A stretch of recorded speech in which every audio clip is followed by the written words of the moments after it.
السلام علیکم ورحمۃ اللہ تعالی وبرکاتہ۔ الحمد للہ رب العالمین والعاقبۃ للمتقین، والصلاۃ والسلام علی سید الانبیاء والمرسلین، اما بعد فاعوذ باللہ من الشیطان الرجیم، بسم اللہ الرحمن الرحیم۔ ولا تقولوا لمن يقتل في سبيل الله اموات بل احياء ولكن لا تشعرون۔ صدق اللہ مولانا العظیم، وصدق رسوله النبی الامین المتین الکریم، ونحن على ذلك لمن الشاهدین والشاکرین والذاکرین والحامدین، والحمد للہ رب العالمین۔ آئیے ہم اور آپ سب سے پہلے حضور سرور کائنات، فخر موجودات، باعث تخلیق کائنات، احمد مجتبی محمد مصطفیٰ صلی اللہ علیہ وسلم کی مقدس بارگاہ میں درود و سلام کا ہدیہ پیش کریں اور پڑھیں اللہم صل علی سیدنا و مولانا محمد معدن الجود والکرم وآلہ الکرام وابنہ الکریم وبارک وسلم، صلاۃ و سلام علیک یا رسول اللہ صلی اللہ تعالی علیہ وسلم۔ عزیزان ملت اسلامیہ،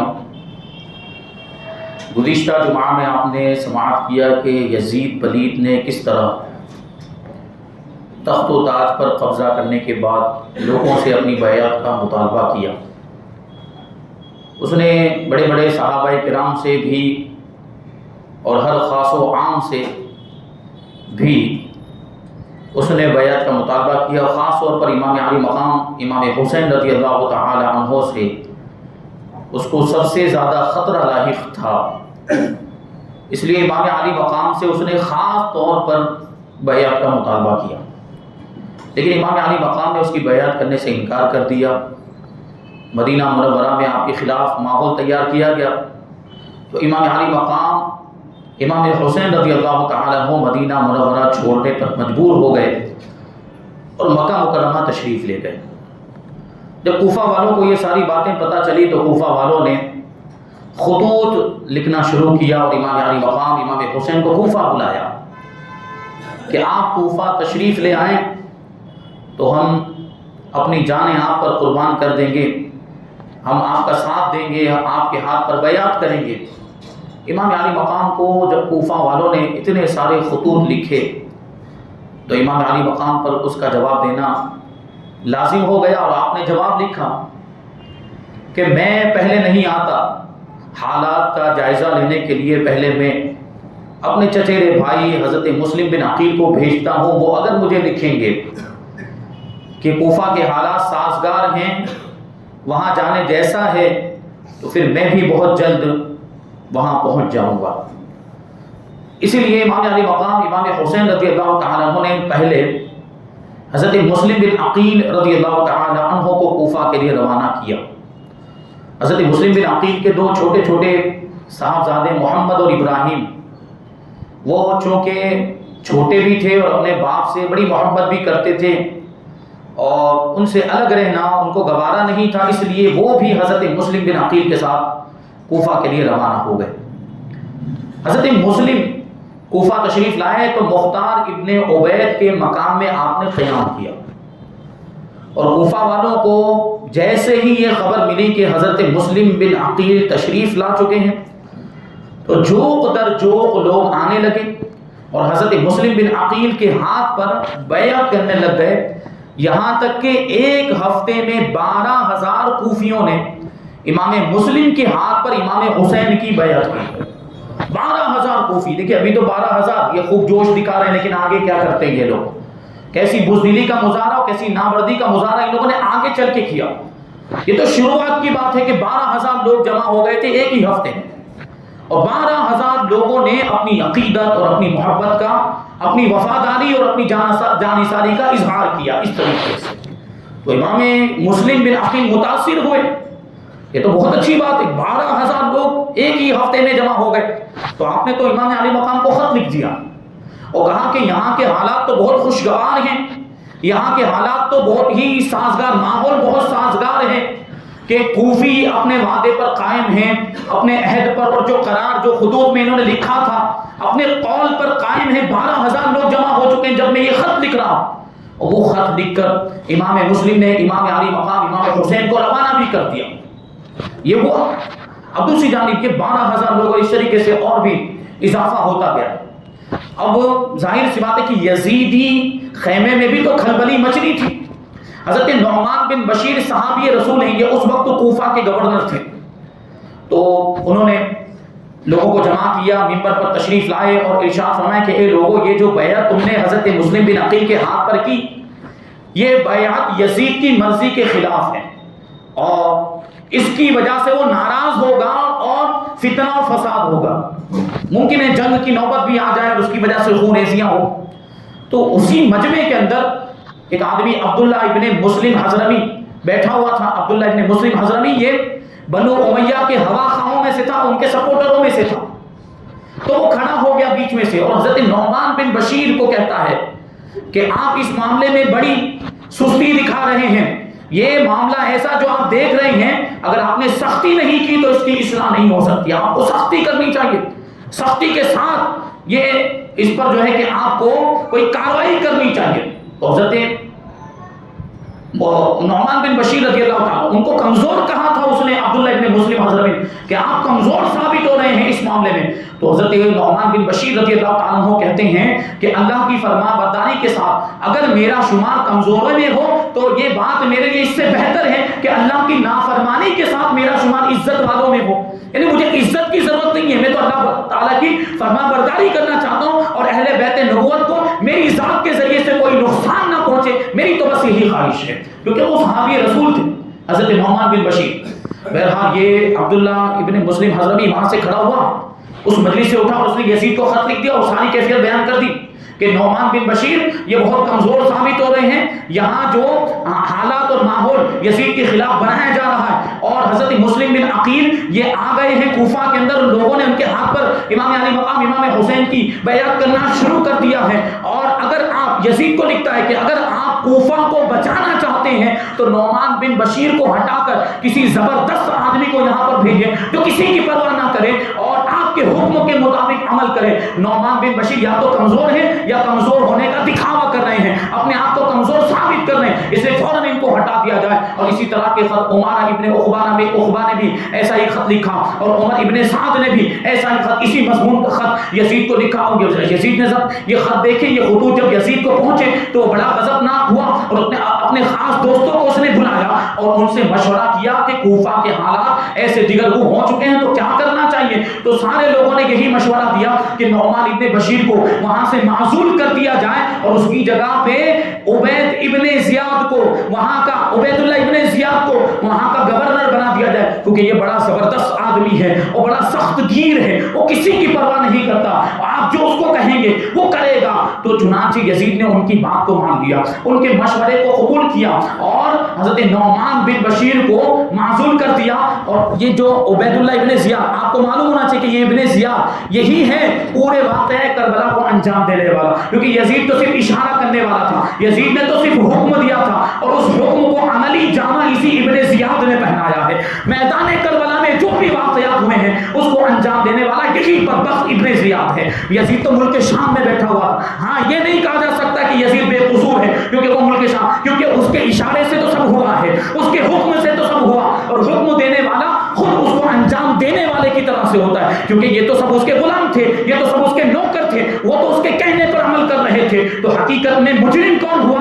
حکم دینے والا ہی تو مجرم ہوگا۔ یزید ہی اس پورے واقعے کا مجرم ہے، لیکن اس واقعے کو انجام دیا ابن زیاد بدبخت نے. تو ابن زیاد کو اس نے کوفہ کا گورنر مقرر کیا، حضرت نعمان بن بشیر کو اس نے معزول کر دیا. یہ ابن زیاد جو ہے یہ پہلے بصرہ کا گورنر تھا، وہاں سے یہ اس کو ہٹا دیا گیا، کوفہ کا گورنر بنا دیا گیا. اب یہ اس کو حکم ملا کہ فوراً تم کوفہ پہنچ جاؤ، اور کوفہ پہنچنے کے بعد امام مسلم بن عقیل کو گرفتار کر لو، اور ان کو گرفتار کر لو اور ان کو شہر بدر کر دو، شہر سے نکال دو، یا تو پھر ان کو قتل کر دو. اور اگر امام علی مقام امام حسین آ جاتے ہیں تو ان سے میری بیعت کا مطالبہ کرو، اگر وہ بیعت کر لیتے ہیں تو بہتر ہے، ورنہ معاذ اللہ انہیں بھی قتل کر دو. یہ یزید نے حکم دیا تھا، کس کو؟ ابن زیاد کو. یہ قتل کرنے کا حکم اسی نے دیا، تبھی تو اس نے آگے کی جو کارروائی ہے اس کو انجام دیا. یہ یزید بدبخت اس طریقے سے اس نے ابن زیاد کو کوفہ کا گورنر بنایا. اب ابن زیاد نے بصرہ میں اپنے بھائی عثمان ابن زیاد کو اپنا جانشین بنایا اور خود کوفہ کے لیے دوسرے ہی دن روانہ ہو گیا. جس دن اس کو خط ملا تھا یزید کا، اس کے دوسرے دن ہی وہ کوفہ کے لیے روانہ ہو گیا. بہت سارا لشکر، بہت بڑا لشکر لے کر پہنچا تھا، لیکن قادسیہ کے مقام پر پہنچ کر اس نے اپنے سارے سپاہیوں کو وہیں پر چھوڑ دیا اور صرف 20 آدمیوں کو لے کر بھیس بدل کر حجازی لباس پہن کر، حجاز یعنی مکہ مکرمہ، مدینہ منورہ اور اس کے اطراف طائف وغیرہ کے جو علاقے ہیں اس کو حجاز کہا جاتا ہے. ان کا مخصوص لباس ہوتا ہے اور ان کا مخصوص طور طریقہ بھی ہوتا ہے. تو اس نے حجازی لباس پہن لیا، یعنی بھیس بدل لیا، اور اس طرح سے وہ کوفہ کے اندر داخل ہوا صرف 20 آدمیوں کو لے کر، تاکہ کسی کو پتہ نہ چلے کہ یہ ابن زیاد آیا ہے. اور اس کا مقصد یہی تھا کہ رات کے وقت، رات کے اندھیرے میں وہ کوفہ میں داخل ہوا، مغرب اور عشاء کے درمیان وہ کوفہ کے اندر داخل ہوا. اور اس کا مقصد یہی تھا کیونکہ کوفہ کے اندر یزید کے خلاف ایک لہر دوڑی ہوئی تھی اور اس کو یہ خطرہ تھا کہ اگر پتہ چل گیا کہ ابن زیاد کو یزید نے بھیجا ہے تو اس کو کوئی نقصان نہ پہنچا دے. اس لیے وہ بھیس بدل کر اور حجازی لباس پہن کر اور حجازی راستے ہی سے وہ کوفہ کے اندر داخل ہوا، یعنی جہاں سے حجاز والے آتے تھے وہیں سے وہ آیا. اسی راستے کو اس نے اختیار کیا اور جو اس کا مقصد تھا وہ مقصد یہ تھا کہ رات کے اندھیرے میں جاؤں گا، کوئی مجھے پہچان نہیں پائے گا، چونکہ کوفہ والے تو امام علی مقام کی آمد کا انتظار کر رہے ہیں کہ امام علی مقام آنے والے ہیں. رات کے اندھیرے میں مجھے دیکھیں گے، حجازی لباس میں دیکھیں گے تو یہی سمجھیں گے کہ مکہ مکرمہ سے کوئی آیا ہے اور مجھے امام حسین سمجھیں گے. رات کے اندھیرے میں وہ پہچان نہیں پائیں گے. اور بالکل ایسا ہی ہوا. کوفہ والے امام علی مقام کا انتظار ہی کر رہے تھے. رات کے وقت جب اس کو 20 آدمیوں کے ساتھ آتا ہوا دیکھا تو لوگوں نے یہی سمجھا کہ امام علی مقام امام حسین تشریف لے آئے. تو سب نے تو خوشی کے نعرے لگانا شروع کر دیا اور سب استقبال کرنے لگ گئے کہ امام علی مقام امام حسین آ گئے. مرحبا یا ابن رسول اللہ، مرحبا بکا یا ابن رسول اللہ، اور قدمت خیر مقدم، اس طرح کے نعرے لگے کہ آپ کے لیے استقبال، آپ کو خوش آمدید، ہم آپ کا ویلکم کرتے ہیں. اس طریقے سے سارے لوگ جن لوگوں کو پتہ چلتا گیا سب لوگ وہاں پر جمع ہونے لگ گئے، کیونکہ ابھی تک لوگ یہی سمجھ رہے تھے کہ امام علی مقام تشریف لا چکے. یہ بہت بڑا قافلہ وہاں پر جمع ہو گیا، بہت بڑا مجمع جمع ہو گیا. لیکن ابن زیاد کی مکاری دیکھیں. ابن زیاد یہ کیسا، کتنا بڑا دھوکے باز تھا. وہ کسی کو بتا نہیں رہا ہے کہ میں ابن زیاد ہوں، میں امام حسین نہیں ہوں. وہ بس لوگوں کی باتیں سنتا جاتا تھا اور سارے چہروں کو غور سے دیکھتا جاتا اور چہروں کو پہچانتا جا رہا تھا، بول نہیں رہا. اور یہاں تک کہ یہ شور مچتا ہے کہ امام علی مقام آ چکے، حضرت حسین ابن علی کوفہ میں آ چکے ہیں. اور جن لوگوں تک یہ آواز پہنچتی گئی، لوگ گھروں میں سے نکل رہے ہیں اور گھروں میں سے نکل کر اس مجمع میں شامل ہوتے جا رہے ہیں. یہاں تک کہ بہت بڑا مجمع جمع ہو گیا اور اتنی زیادہ تعداد میں لوگ جمع ہو گئے کہ اب راستہ چلنے میں بھی رکاوٹ پیدا ہونے لگ گئی. جب راستہ چلنے میں رکاوٹ پیدا ہونے لگ گئی تو یہ ابن زیاد کے قافلے میں ایک شخص تھا، اس کا نام تھا مسلم ابن عمرو باہلی. اس نے آواز دے کر کہا کہ اے لوگوں، راستہ چھوڑ دو، یہ امیر ابن زیاد ہے، یہ حسین ابن علی نہیں ہے، یہ امیر ابن زیاد ہے، ان کے لیے راستہ چھوڑ دو. اب لوگوں کو پتا چلا کہ یہ امام علی مقام نہیں ہے تو ابن زیاد ہے. تو لوگوں کو بڑی تکلیف بھی ہوئی اور لوگ افسوس کرتے ہوئے اپنے گھروں کو واپس ہو گئے. اور ابن زیاد اس طریقے سے صرف 20 آدمیوں کے ساتھ اپنے گورنر ہاؤس میں پہنچا. گورنر ہاؤس میں یہ رات تو گزری، مشورے وغیرہ ہوئے ہوں گے، اور صبح کے وقت ابن زیاد نے سارے لوگوں کو جمع کیا، سارے لوگوں کو جمع کیا اور اس نے سارے لوگوں سے یہ تقریر کی اور کہنے لگا کہ اے لوگوں، مجھے یزید نے کوفہ کا گورنر بنا کر بھیجا ہے اور مجھے حکم دیا ہے کہ جو مطیع اور فرما بردار ہو اس کے ساتھ بھلائی کے ساتھ پیش آؤں، اور جو نافرمان ہو اس کو سختی کے ساتھ، اس کے ساتھ میں سختی سے پیش آؤں اور میں یزید کے اس حکم پر عمل کروں گا. اس نے یزید کو امیر المؤمنین کہا تھا. ہم کیوں کہیں اس کو امیر المؤمنین؟ وہ کہہ رہا ہے کہ میں امیر المؤمنین کے اس حکم پر سختی سے عمل کروں گا اور جو فرما بردار ہوگا، جو مطیع ہوگا، اس کے ساتھ میں نرمی سے پیش آؤں گا، اس کے ساتھ میں مہربانی والا معاملہ کروں گا. لیکن جو نافرمان ہوگا اس کے لیے پھر میری یہ تلوار ہے. جو نافرمان ہوگا اس کے لیے میری یہ تلوار. اس نے کھلی ہوئی دھمکی دی تھی. اور یہ تقریر کرنے کے بعد پھر اس نے کیا کیا؟ جو کوفہ کے بڑے بڑے قبیلوں کے سردار تھے، رؤسا تھے، امیر، مالدار، دولت مند اور شرافت والے لوگ تھے، ان سب کو گرفتار کروا دیا. سب کو گرفتار کروا کے گورنر ہاؤس میں بلوایا اور سب سے تحریری ضمانت لی، سب سے لکھوایا اور کہا کہ خبردار کوئی بھی ہمارے مخالف کو پناہ نہیں دے گا. اور پناہ نہیں، اگر کسی نے پناہ دی ہوئی ہے تو وہ اس کو ہمارے پاس پیش کرے گا، اور اگر کوئی اس کے خلاف کرے گا تو اس کو خود کو قتل کر کے اس کے ہی گھر کے دروازے پر لٹکا دیا جائے گا، اور اس کے اہل و عیال کو بھی نہیں چھوڑا جائے گا، اس کے بچوں کو بھی نہیں چھوڑا جائے گا. یہ ابن زیاد نے لوگوں کو دھمکی دی تھی، اور اس دھمکی اور اس کارروائی کا اثر یہ ہوا کہ کوفیوں کے حالات بدلنے لگے. کوفیوں پر جو ہے کہ خوف و ہراس طاری ہو گیا، ان کے خیالات میں تبدیلی آنے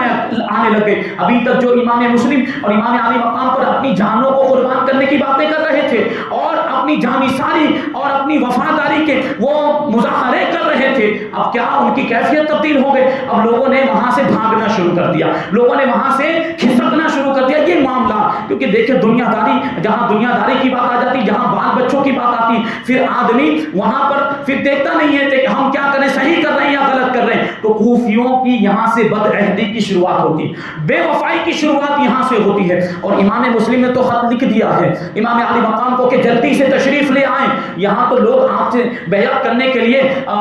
وہ کر رہے ہیں، بڑے ہی مشتاق ہیں، بڑے شوق میں ہیں، آپ جلدی سے تشریف آئیں. امام مسلم نے لکھ دیا تھا، لیکن ادھر حالات دوسرے ہو گئے. لوگوں نے دھیرے دھیرے امام مسلم کا ساتھ چھوڑنا شروع کر دیا تھا، اور یہ خبر بھی پورے کوفہ کے اندر مشہور ہو چکی تھی کہ حضرت مسلم بن عقیل مختار ابن عبید کے مقام پر قیام فرماتے ہیں، وہاں پر تشریف رکھتے ہیں. کیونکہ ابن زیاد آپ کی تلاش میں تھا، اس لیے آپ نے یہ مناسب نہیں سمجھا کہ مختار ابن عبید کے مکان میں آپ ٹھہرے رہیں. آپ نے اس کے مکان کو چھوڑ دیا اور رات کے اندھیرے میں محب اہل بیت حضرت حانی ابن عروہ کے مکان پر تشریف لے گئے. حضرت حانی ابن عروہ نے آپ کو ایک الگ کمرے میں چھپا کر رکھ دیا اور کسی کو آپ کے بارے میں نہیں بتایا کہ حضرت مسلم بن عقیل میرے مکان میں. کسی کو، بس چند خاص لوگوں کو پتا تھا، چند معتمد بھروسے کے لائق لوگ تھے، انہی کو حضرت حانی ابن عروہ نے یہ بات بتائی تھی کہ مسلم ابن عقیل میرے مقام میں، باقی کسی کو پتا نہیں تھا. اب یہ جو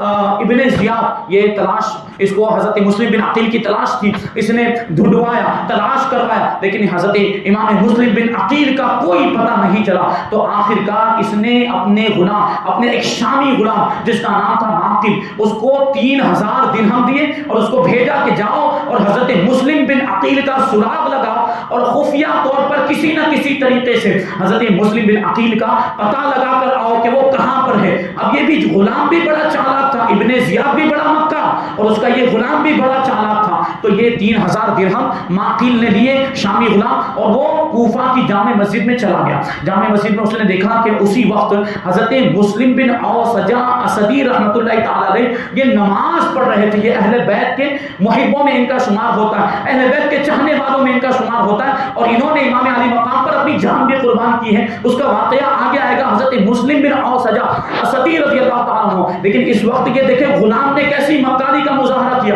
یہ غلام آیا اور حضرت مسلم بن اوسجہ کے قریب جو ایک کونے میں مسجد کے گوشے میں نماز پڑھ رہے تھے ان کے پاس آ کر بیٹھ گیا اور ان کو دیکھتا رہا جب تک کہ وہ نماز پڑھتے رہے. جب حضرت مسلم بن اوسجہ نماز سے فارغ ہوئے تو یہ ان کے پاس گیا اور جانے کے بعد کہنے لگا کہ آپ کو میں بتا دوں کہ میں الحمدللہ اللہ کے فضل و کرم سے اہل بیت کا چاہنے والا ہوں. یہ ڈھونگ کر رہا ہے، دیکھیں یہ ڈھونگ اور یہ اس کی مکاری. وہ دشمن ہے لیکن کیا کہتا ہے، اللہ کے فضل و کرم سے میں اہل بیت نبوت کا چاہنے والا ہوں. اور مجھے معلوم ہوا ہے، مجھے یہ بات پتہ چلی ہے کہ اس مقدس گھرانے کے ایک بزرگ کوفہ میں تشریف لائے ہیں. اگر آپ مجھے ان کے بارے میں بتا دیتے ہیں، یعنی حضرت مسلم بن عقیل کے بارے میں وہ انڈائریکٹلی پوچھ رہا، اگر آپ مجھے بتا دیتے ہیں تو یہ 3000 درہم میرے پاس ہیں، میں ان کی بارگاہ میں تحفہ پیش کرنا چاہتا ہوں، میں ان کو یہ 3000 درہم نذرانے کے طور پر پیش کرنا چاہتا ہوں. حضرت مسلم بن اوسجہ اسدی رضی اللہ تعالیٰ عنہ نے پہلے تو یہ کہا کہ یہاں مسجد کے اندر اتنے سارے نمازی موجود، تم تم مجھے سے ان کے بارے میں کیوں پوچھ رہے ہو؟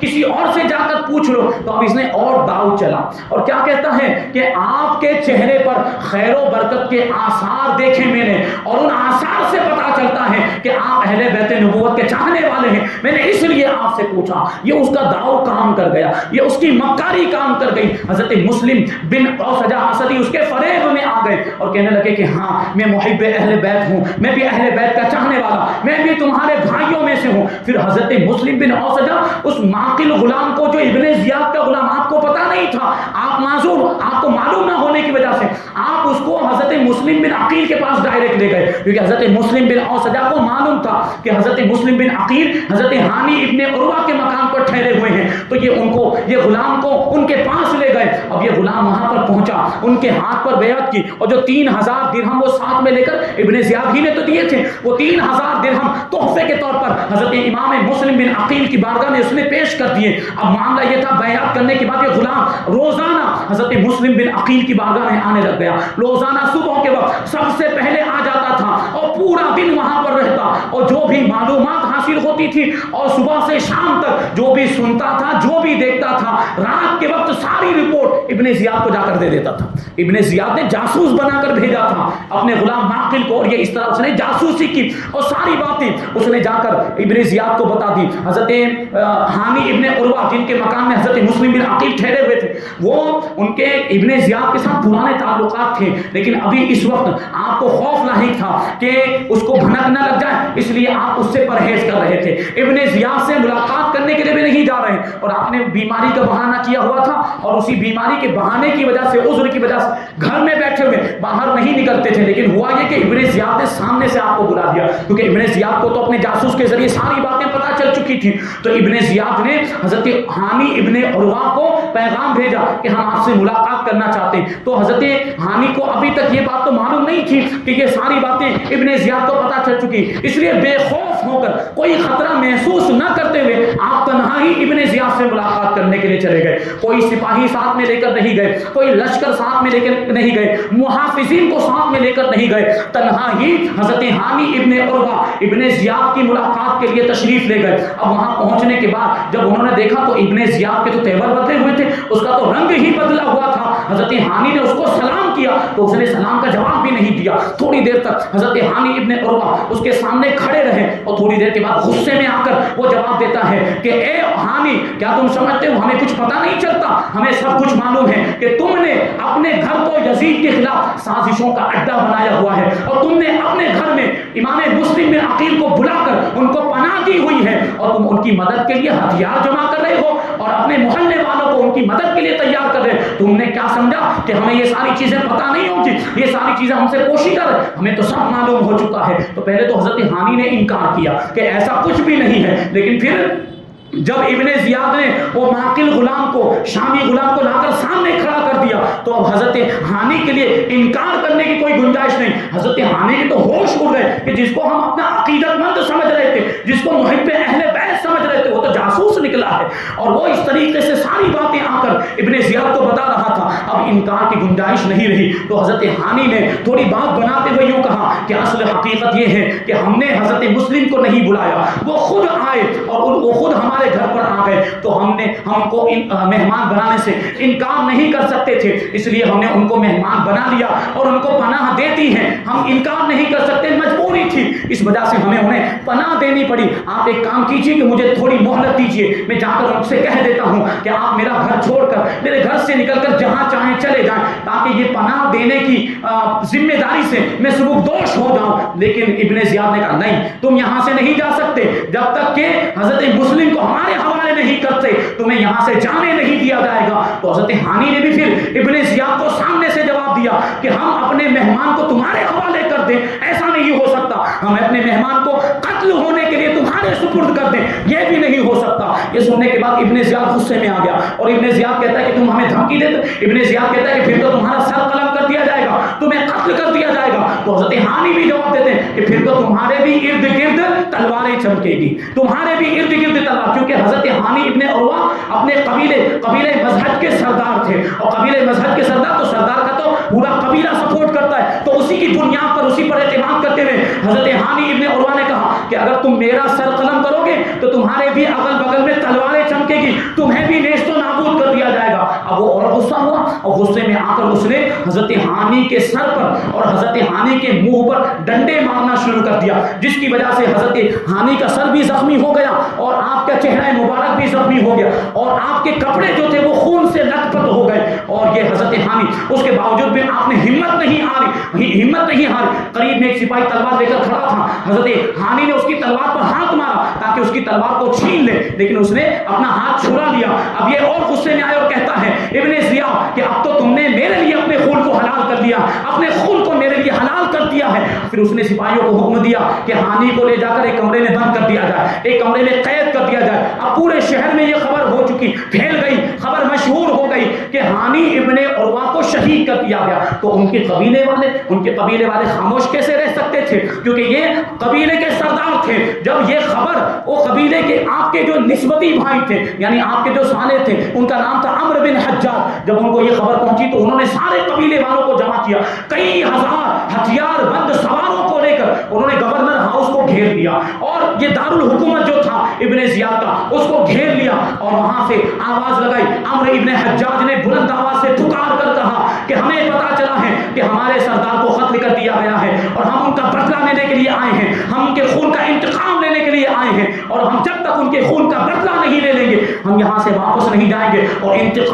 انتقام کی آواز بلند ہونے لگ گئی، پورے لشکر میں جتنے بھی ہزار لوگ آئے تھے سب انتقام کے نعرے لگانے لگ گئے۔ جب یہ صورتحال ابن زیاد نے دیکھی تو وہ گھبرا گیا کہ اگر ان سواروں نے حملہ کر دیا تو ہماری اینٹ سے اینٹ بچ جائے گی، ہماری خیریت نہیں رہے گی۔ وہ گھبرا گیا اور گھبرا کر اس نے چال چلی اور کہتا قاضی شریح تھے، ان کو بلایا، قاضی شریح کو بلایا اور ان کو بلانے کے بعد کہنے لگا کہ آپ خود حانی کے پاس جائیے، ان کی حالت دیکھ لیجئے اور پھر ان کے قبیلوں والوں کے پاس جا کر یہ بات بتا دیجئے کہ حانی ابن عروہ زندہ ہیں اور ان کے قتل کی جو افواہ ہے وہ غلط ہے، یہ جا کر بس ان کو بتا دیجئے۔ تو حضرت قاضی شریح رحمۃ اللہ تعالی علیہ حضرت حانی ابن عروہ کے پاس آئے اور ان کو دیکھا کہ واقعی وہ زندہ ہے۔ حضرت حانی ابن عروہ نے جب حضرت قاضی شریح کو دیکھا تو ان سے کہنے لگے کہ آپ میرے بارے میں جا کر ان کو بتا دیجئے، میری حالت بتا دیجئے میرے قبیلے والوں کو کہ میں زندہ ہوں، مجھے کوئی نقصان نہیں پہنچا ہے اور میرے قتل کی افواہ غلط اور جھوٹی ہیں، اور ساتھ ہی ساتھ یہ بھی بتا دینا، پوری حالت اور پوری کیفیت بتا دینا کہ اگر اس وقت 10 آدمی بھی گورنر ہاؤس کے اندر گھس جاتے ہیں تو وہ مجھے چھڑا کر لے جائیں گے۔ یہ 10 آدمی والی جو بات تھی کہ 10 آدمی بھی اگر اس وقت اندر آ جاتے ہیں تو وہ میں چھوٹ جاؤں گا اور میں یہاں سے قید سے آزاد ہو جاؤں گا۔ لیکن جب حضرت قاضی شریح وہاں سے واپس ہونے لگے تو ابن زیاد کا ایک جاسوس آپ کے ساتھ ہو گیا جس کا نام حمید ابن بکر اسدی تھا، وہ جاسوس حضرت قاضی شریح کے ساتھ ہو گیا اور قاضی شریح جب قبیلے والوں کے پاس پہنچے تو اس جاسوس کی وجہ سے پوری بات نہیں بتا پائے اور آپ نے آدھی ادھوری بات بتائی، اتنا کہا کہ حضرت حانی ابن عروہ زندہ ہیں اور ان کو بعض مصلحتوں کے تحت نظر بند کر کے رکھا گیا، قید کر کے رکھا گیا ہے اور ان کے قتل کی افواہ یہ جھوٹی ہے اور غلط ہے۔ اور جب قبیلے والوں نے یہ بات سنی اور پھر گواہی قاضی شریح کی تھی، جو قاضی شریح فیصلہ کرنے میں بڑے مشہور، بہت بڑے اسلام کے بڑے مشہور قاضیوں میں آپ کا شمار ہوتا ہے، آپ کی گواہی بھی سامنے آ گئی، لیکن آپ بھی تو مجبور تھے حضرت قاضی شریح بھی، کیونکہ ابن زیاد کا جاسوس آپ کے ساتھ میں تھا اس لیے پوری بات نہیں بتا پائے۔ آپ کی گواہی جب مل گئی تو ان سب لوگوں کو اطمینان ہو گیا، آپ کے قبیلے والوں کو، حانی ابن عروہ کے قبیلے والوں کو اطمینان ہو گیا کہ حضرت حانی قتل نہیں کیے گئے ہیں اور وہ صحیح سلامت ہیں، لہٰذا وہ سارے کے سارے لوگ واپس ہو گئے، انہوں نے حملہ نہیں کیا۔ لیکن دوسری جانب حضرت مسلم ابن عقیل رضی اللہ تعالیٰ عنہ کو جب یہ خبر پہنچتی ہے تو حضرت مسلم بن عقیل کیا کرتے ہیں؟ حضرت مسلم بن عقیل باہر آتے ہیں، لوگوں کے سامنے آتے ہیں اور پھر اپنے چاہنے والوں کو پکارتے ہیں، پھر چاہنے والے جمع ہوتے ہیں، پھر آگے کیا واقعات ہیں۔ حضرت مسلم بن عقیل اپنے چاہنے والوں کو لے کر گورنر ہاؤس کا آپ نے بھی محاصرہ کیا تھا، لیکن یہ کوفیوں نے کیسی بے وفائی کی اور کیسی غداری اور کیسی بزدلی کا مظاہرہ کیا وہ آگے آپ کو پتا چلے گا۔ حضرت مسلم بن عقیل کو خط لکھ کر انہوں نے ہی بلایا تھا، امام علی مقام کو خط لکھ کر انہوں نے ہی بلایا تھا، لیکن اب کیسی بے وفائی کرتے ہیں اور ابن زیاد کیسی کیسی چالیں چلتا ہے اور امام مسلم بن عقیل کو کیسے بے دردی اور بے رحمی کے ساتھ شہید کر دیا جاتا ہے۔ انشاءاللہ تبارک تعالیٰ آئندہ کل صبح کے وقت جو پروگرام ہوگا 9 بجے سے لے کر 10 بجے تک اس میں یہ باتیں بیان کی جائیں گی، آپ ضرور اس میں تشریف لائیں، نفل نماز بھی پڑھی جائے گی اور دعائیں عاشورہ بھی پڑھی جائے گی اور دعائیں بھی کریں گے. ہم ضرورتیں حاجتیں اللہ کی بارگاہ میں پیش کریں گے, شہدائے کربلا کے صدقے میں ان کے وسیلے سے دعا کریں گے, تو انشاءاللہ ہماری دعائیں قبول بھی ہوں گی. تو اس موقع پر ضرور تشریف لائیں. 9 بجے سے 10 بجے کا یہ وقت رکھا گیا صبح میں, اور پابندی کے ساتھ وقت کا لحاظ کرتے ہوئے تشریف لائیں. اللہ تبارک و تعالیٰ کی بارگاہ میں دعا ہے کہ جو کچھ بھی بیان ہوا اس پر ہم سب کو عمل کرنے کی توفیق عطا فرمائیں, اور شہدائے کربلا کی طرح ہمیں بھی اسلام کے لیے اپنا سب کچھ قربان کرنے کا جذبہ عطا فرمائے. وما علینا الا البلاغ. السلام علیکم.